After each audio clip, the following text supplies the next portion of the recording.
শতকরার এই অঙ্কটি বিভিন্ন চাকরি পরীক্ষায় আসে। এমসিকিউতে আসার কারণে আমরা খুব শর্টকাটভাবে অঙ্কটি করার চেষ্টা করব। যদি তেলের মূল্য 25% বৃদ্ধি পায়, তবে তেলের ব্যবহার শতকরা কত কমালে তেল বাবদ খরচ বৃদ্ধি পাবে না?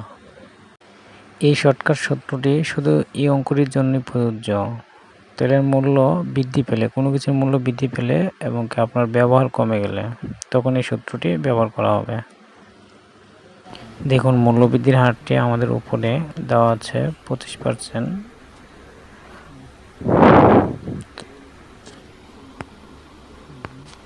তারপর অঙ্কটি আমরা ক্যালকুলেশন করব।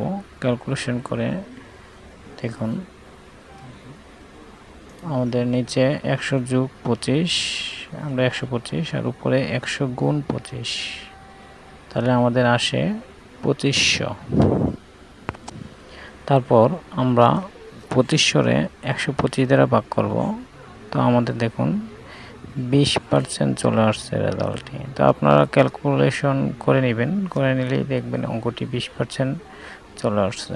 এরকম নিয়ম অঙ্ক আসলে আপনারা এই নিয়মটি ফলো করবেন শর্টকাট এমসিকিউর ক্ষেত্রে, তাহলে আপনারা খুব সহজেই অঙ্কটি অ্যান্সার করতে পারবেন।